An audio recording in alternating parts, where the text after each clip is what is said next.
നമസ്കാരം. ഞാൻ കഴിഞ്ഞ ദിവസം ഒരു വാർത്താ വിത്ത് വീഡിയോ കണ്ടു. ഒരു ക്ഷീര കർഷകൻ, ഒരു യുവ കർഷകനാണ്. അദ്ദേഹം സൊസൈറ്റിയിൽ ചെന്ന്, പാൽ സൊസൈറ്റിയിൽ ചെന്ന് താൻ കൊണ്ടുവന്ന പാല് മുഴുവൻ തലയിലൂടെ ഒഴിച്ച് പ്രതിഷേധിക്കുന്നു. അതുകൊണ്ട് ഈ കൊള്ളത്തിൽ ഈ പാല് തലയിൽ കൂടി ഒഴിക്കുക. കൊല്ലത്ത് നിന്നാണ് ആ വാർത്ത വന്നത്. അദ്ദേഹം പറയുന്ന പ്രകാരം താൻ കൊണ്ടുവരുന്ന പാൽ മാത്രം ഇവർ സ്വീകരിക്കുന്നില്ല സൊസൈറ്റിയിൽ, അത് സ്ഥിരമായിട്ട് പിരിഞ്ഞു പോകുന്നു എന്ന വിചിത്രമായിട്ടുള്ള കാരണം പറഞ്ഞ് തന്നെ ഒഴിവാക്കുകയാണ്, അനീതി കാണിക്കുകയാണ്, തനിക്ക് നീതി കിട്ടണം. ഇവിടെ ജോലി ചെയ്യുന്ന സൊസൈറ്റി ജീവനക്കാരായ ഈ രണ്ട് സ്ത്രീകളാണ് പ്രശ്നക്കാർ. ഇവരുടെ പേരും പറയുന്നുണ്ട്. സൊസൈറ്റി ജീവനക്കാരും ഇതിനോട് പ്രതികരിച്ചിട്ടുണ്ട്. ഇദ്ദേഹത്തിന്റെ പാലിനെ സംബന്ധിച്ച് നിരവധി പരാതികൾ ഉയർന്നിട്ടുണ്ട്, പിരിഞ്ഞു പോകുന്നു എന്നൊക്കെയുള്ള നിരന്തരമായിട്ടുള്ള പരാതികൾ വന്നതിന്റെ അടിസ്ഥാനത്തിലാണ് പാൽ സ്വീകരിക്കാത്തത് എന്ന് രണ്ട് വശവും ഇക്കാര്യത്തിൽ സംസാരിക്കേണ്ടതുണ്ട് എന്നിരിക്കെ തന്നെ ആദ്യം തന്നെ എല്ലാവിധ പിന്തുണയും എല്ലാവിധ അഭിനന്ദനങ്ങളും ആ യുവ കർഷകന് കൊടുക്കുകയാണ്. കാരണം നമ്മുടെ യുവതലമുറ കൃഷിയെ എന്തോ ഒരു കൃഷിയോ കർഷകനോ എന്ന രീതിയിൽ നോക്കിക്കാണുന്ന സമയത്ത് ഈ 10-60ഓളം പശുക്കൾ അദ്ദേഹത്തിന് ഉണ്ടെന്ന് പറയുന്നു. അത്രയും അധ്വാനിച്ച് ജീവിക്കാൻ, ഒരു ക്ഷീര കർഷകനാകാൻ അദ്ദേഹം എടുത്ത തീരുമാനത്തെ അഭിനന്ദിക്കുന്നു. നല്ല തീരുമാനം. യുവ കർഷകരെ നമ്മൾ പ്രോത്സാഹിപ്പിക്കുക തന്നെ വേണം. ഇനിയിപ്പോൾ എന്തെങ്കിലും ഒരു ചെറിയ തെറ്റ് തന്നെ ഈ യുവ കർഷകരുടെയൊക്കെ ഭാഗത്ത് നിന്ന് ഉണ്ടായാൽ അത് വേണ്ട വിധത്തിൽ, അവരുടെ മനസ്സിനെ തകർക്കുന്ന വിധത്തിൽ അല്ലാതെ അത് കൈകാര്യം ചെയ്യാൻ ഇങ്ങനെയുള്ള സൊസൈറ്റി ജീവനക്കാരോ അല്ലെങ്കിൽ കൃഷി വകുപ്പിലെ ഉദ്യോഗസ്ഥരോ ഒക്കെ ശ്രദ്ധിക്കണം. കാരണം യുവാക്കളൊക്കെ ഇപ്പോൾ നാടുവിടുന്ന അവസ്ഥയാണ്. കൃഷിക്കുള്ള സാധ്യത മുന്നിൽ കിടന്നിട്ട് പോലും അവർ അതിലേക്ക് ഇറങ്ങാൻ തയ്യാറാകാത്ത ഒരു കാലത്താണ് ജീവിക്കുന്നത്.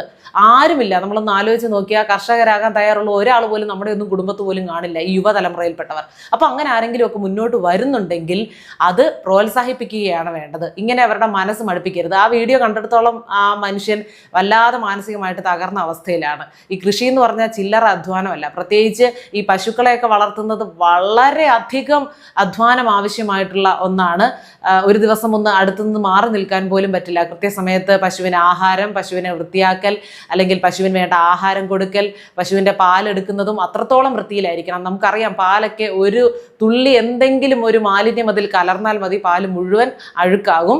അപ്പോൾ പിന്നെ ഇതിൻ്റെ ഒരു മറുവശം ഞാൻ സംസാരിക്കേണ്ടതുണ്ട് എന്ന് പറഞ്ഞത് ഒരു കാരണവശാലും ഇദ്ദേഹത്തെ കുറ്റപ്പെടുത്തുകയല്ല. നിജസ്ഥിതി എന്താണെന്ന് നമുക്കറിയില്ല. ഈ സൊസൈറ്റിയിൽ നിന്ന് വാങ്ങിക്കുന്ന പാലുകൾ ചിലപ്പോഴൊക്കെ പിരിഞ്ഞു പോകാറുണ്ട്. അങ്ങനെ ഒരു പ്രശ്നമുണ്ട്. കാരണം ഒരിടത്തു നിന്ന് തന്നെ വരുന്ന പാലല്ല, ഒരു കർഷകനിൽ നിന്ന് തന്നെ വരുന്ന പാലല്ല, ഒരു പശുവിൽ നിന്ന് മാത്രം വരുന്ന പാലല്ല, പലയിടത്തു നിന്ന് വരുന്ന പാലാണ്. പല ആഹാരം കഴിച്ച് പല ഇനത്തിൽപ്പെട്ട പശുക്കളിൽ നിന്നോ മറ്റു മാടുകളിൽ നിന്നോ ഒക്കെ ശേഖരിക്കുന്ന പാലാണ് നമുക്ക് തരുന്നത്. നമ്മൾ വീട്ടിൽ വാങ്ങിക്കുമ്പോൾ തന്നെ അറിയാം, ചിലത് നല്ല മഞ്ഞ നിറത്തിലായിരിക്കും, ചിലത് വെള്ള നിറത്തിലായിരിക്കും പാല്. തിളപ്പിച്ച് കഴിയുമ്പോഴുള്ള അതിൻ്റെ കൊഴുപ്പ്, അതിൻ്റെ സ്മെല്ല്, ഇതിൽ നിന്നൊക്കെ പാലിൻ്റെ വ്യത്യാസവും ഗുണനിലവാരവും ഒക്കെ നമുക്ക് തന്നെ ഏകദേശം അറിയാം, പാലിനെ കുറിച്ച് ആധികാരികമായിട്ട് അറിയാത്ത ആളുകളാണെങ്കിൽ പോലും. അപ്പോൾ ഇങ്ങനെ പിരിഞ്ഞു പോകുന്നുണ്ട് എന്ന് പരാതികൾ നിരന്തരം പലരും തന്നിട്ടുണ്ട് എന്ന് സൊസൈറ്റി ജീവനക്കാർ പറയുമ്പോൾ അങ്ങനെ പരാതി പറഞ്ഞവരാരാണ് എന്നുകൂടി പറയേണ്ട ബാധ്യത ഇവർക്കുണ്ട്. അല്ലെങ്കിൽ അത് വെറുതെ പറഞ്ഞു പോകാൻ പറ്റുന്ന ഒരു മുടന്ത ന്യായമാണ്. പലയിടത്തു നിന്നും കംപ്ലൈൻറ്റ് വന്നിട്ടുണ്ട്, എവിടെ നിന്ന് വന്നിട്ടുണ്ട്, എന്താണ് ആ കംപ്ലൈൻറ്റ് എന്ന് കൃത്യമായിട്ട് പറയണം. കാരണം ഇങ്ങനെ ഒരു വീഡിയോ അദ്ദേഹം സമൂഹ മാധ്യമത്തിൽ പോസ്റ്റ് ചെയ്യണമെങ്കിൽ അദ്ദേഹത്തിൻ്റെ ഭാഗത്ത് തെറ്റുണ്ടാവാൻ സാധ്യത വളരെ കുറവാണ്. ഉണ്ടെങ്കിൽ അദ്ദേഹത്തിന് തീർച്ചയായിട്ടും അറിയാം, ഞാൻ ഇങ്ങനെ ഒരു പോസ്റ്റ് ഇട്ടാൽ അതിൻ്റെ പേരിൽ അന്വേഷണം വരും, എൻ്റെ തെറ്റ് പുറത്തു വരും എന്നൊരു പേടി അദ്ദേഹത്തിനുണ്ടാകും. പക്ഷേ തൻ്റെ ഭാഗത്ത് തെറ്റില്ല എന്നുള്ള ഉറപ്പ് കൊണ്ടായിരിക്കണം അദ്ദേഹം ഈ വീഡിയോ പോസ്റ്റ് ചെയ്തതും വലിയ രീതിയിൽ അത് ഷെയർ ചെയ്യപ്പെട്ടിട്ടുമുണ്ട്. പിന്നെ അവിടെ ഇരിക്കുന്ന സ്ത്രീകൾ അദ്ദേഹത്തിനോടൊന്ന് സംസാരിക്കാനോ ആ സംസാരിക്കുന്നതിന്റെ ഇടയ്ക്കൊന്ന് അനുനയിപ്പിക്കാനോ ഒന്നും ശ്രമിക്കുന്നില്ല. അപ്പൊ ഇതിനു മുമ്പ്, ഈ വീഡിയോ എടുക്കുന്നതിന് മുമ്പ് ഇവർ തമ്മിൽ സംസാരിച്ചിട്ടുണ്ട്, ഇതൊന്നും നമുക്കറിയില്ല. വീഡിയോ ദൃശ്യത്തിന്റെ അടിസ്ഥാനത്തിൽ പറയുകയാണ്. മിക്കവാറും സർക്കാർ ഓഫീസുകളിലെ ഒരു പരാജയം എന്താണെന്നറിയാമോ? നമുക്ക് സഹിക്കാൻ പറ്റാത്തൊരു കാര്യം എന്താണെന്നറിയാമോ?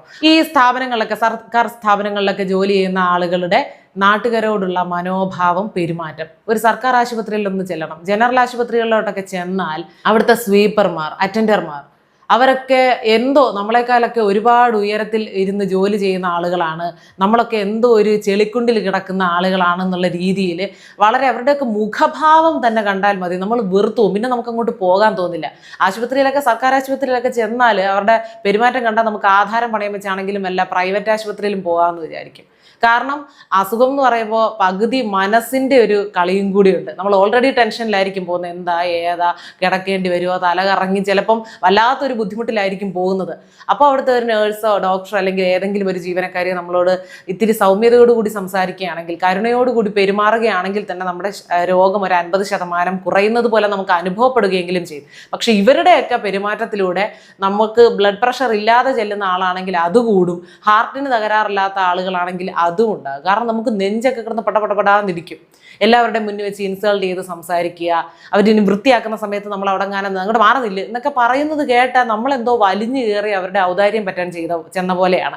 അപ്പോൾ സർക്കാരിൻ്റെ അണ്ടറിൽ വരുന്ന സ്ഥാപനങ്ങളിൽ ജോലി ചെയ്യുന്ന ആളുകൾ, അതിപ്പോൾ മാസം 10,000 രൂപയ്ക്ക് ജോലി ചെയ്യുന്ന ആളാണെങ്കിലും 1,00,000 രൂപയ്ക്ക് ജോലി ചെയ്യുന്ന ആളാണെങ്കിലും വരുന്ന ആളുകൾ, നിങ്ങളുടെ സേവനത്തിനായി വരുന്ന ആളുകൾ ഉള്ളതുകൊണ്ടാണ് നിങ്ങൾക്ക് ഈ ശമ്പളം കിട്ടുന്നത് എന്ന ഒരു കാര്യം അവരെ പറഞ്ഞ് ബോധ്യപ്പെടുത്തണം. ആ ഒരു യാഥാർത്ഥ്യം, ഈ വരുന്ന ആളുകൾ ഇവിടെ വരാതായാൽ നിലയ്ക്കാവുന്നതേ ഉള്ളൂ നിങ്ങളുടെ വരുമാന മാർഗം, നിങ്ങളുടെ ജീവിത മാർഗം എന്ന് അവരെ പറഞ്ഞ് മനസ്സിലാക്കണം.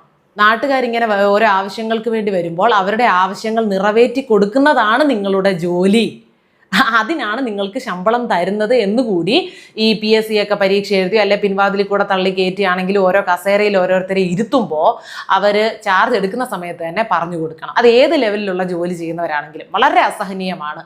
അപ്പോൾ ഈ യുവ കർഷകന്റെ ഭാഗത്താണ് ന്യായം എങ്കിൽ അതിനാണ് 95% സാധ്യത എങ്കിൽ അദ്ദേഹത്തിന് പൂർണ്ണമായിട്ടും നീതി കൊടുക്കണം. ആ നീതി മറ്റ് യുവ കർഷകർക്ക് ഒരു മാതൃകയായിരിക്കണം. ഒരുപാട് മനുഷ്യരിങ്ങനെ മനസ്സ് മടുത്ത് കൃഷി വേണ്ടാന്ന് വെച്ചിട്ടുണ്ട്. ഒരുപാട് പേരെ എനിക്ക് തന്നെ അറിയാം, നാട് വിട്ടുപോയിട്ടുണ്ട്. കേരളത്തിലൊരു ഫാമൊക്കെ തുടങ്ങുക എന്ന് പറഞ്ഞാൽ അയ്യോ അറബിക്കടലിൽ ചെന്ന് കൃഷി ചെയ്യുന്നതിന് തുല്യമാണ്. വലിയ ബുദ്ധിമുട്ടാണ്. അതിന് നമ്മൾ സ്ഥലം കാണിക്കണം, അത് പൊല്യൂഷൻ്റെ കാര്യങ്ങൾ, മൃഗങ്ങളെ കൊണ്ടുവരുന്നുണ്ടെങ്കിൽ അതിൻ്റെ ഒരുപാട് ടെൻഷനാണ്. നമ്മൾ ഈ കാണുന്നത് പോലെയല്ല. അതിനെ വളർത്തുന്നുണ്ടെങ്കിൽ ഒത്തിരി സ്ഥാപനങ്ങൾ കയറി ഇറങ്ങി ഒരുപാട് മാനസിക ബുദ്ധിമുട്ടും അതിനോടൊപ്പം തന്നെ ശാരീരിക അധ്വാനവും ആവശ്യമാണ്. ഇങ്ങനെ ഫാമുകളൊക്കെ നടത്തുന്ന ആളുകളെ സംബന്ധിച്ച് അവരൊക്കെ നാട് വിട്ട് തമിഴ്നാട്ടിലൊക്കെ പോയാണ് കൂടുതലായിട്ടും അതിപ്പോൾ ചെയ്യുന്നത്. കേരളത്തിൽ ആരെങ്കിലും അത് ചെയ്യാൻ തുനിയുന്നുണ്ടെങ്കിൽ അവരെ നിരുത്സാഹപ്പെടുത്താതെ, അവരെ മാനസികമായിട്ട് ഇല്ലാതാക്കാതെ, അവരെ ആത്മഹത്യക്ക് പ്രേരിപ്പിക്കാതെ, അവരുടെ ഭാഗത്ത് നിന്ന് ചെറിയ തെറ്റുകൾ കണ്ടാൽ പോലും അത് കൃത്യമായിട്ട് അവരെ പറഞ്ഞു മനസ്സിലാക്കി വീണ്ടും ആ കൃഷി തുടരാൻ അവരെ പ്രോത്സാഹിപ്പിക്കുകയാണ് വേണ്ടത്, പ്രേരിപ്പിക്കുകയാണ് വേണ്ടത്. പക്ഷെ ഈ ചെയ്യുന്നത് തികച്ചും അന്യായമാണ്. ആ സ്ത്രീകൾ ആ യുവാവിനോട് കാണിക്കുന്ന ആ ഒരു മനോഭാവത്തിൽ നിന്ന് തന്നെ ആ യുവാവിന് എന്തായിരിക്കും അവിടെ അനുഭവപ്പെട്ടത് എന്ന് ഈ കാഴ്ചക്കാർക്ക് ഏകദേശം മനസ്സിലാകുന്നുണ്ട്. ഏതെങ്കിലും ഒരു മാധ്യമം മുൻകൈ എടുത്തുകൊണ്ട് കൃത്യമായിട്ടുള്ള ഇതിൻ്റെ സംഭവം എന്താണ്, ഇതിൻ്റെ കാര്യം എന്താണ്, ആർക്കെങ്കിലും അങ്ങനെ കംപ്ലൈൻ്റ് ഉണ്ടോ, അല്ലെങ്കിൽ ഇവർ തെറ്റ് ചെയ്തിട്ടുണ്ടെങ്കിൽ ഈ സൊസൈറ്റി ജീവനക്കാരുടെ ഭാഗത്ത് നിന്ന് ഇവർ പറയുന്നത് നുണയാണെങ്കിൽ കർശനമായിട്ടുള്ള നടപടി, ഇവരെ ജോലിയിൽ നിന്ന് പിരിച്ചുവിടുന്ന തരത്തിലേക്ക് മാതൃകാപരമായിട്ടുള്ള ഒരു നടപടി സർക്കാരിൻ്റെ ഭാഗത്തു നിന്നും ഉണ്ടാകണമെന്ന വ്യർത്ഥമായ അഭ്യർത്ഥനയോടെ നിർത്തുന്നു.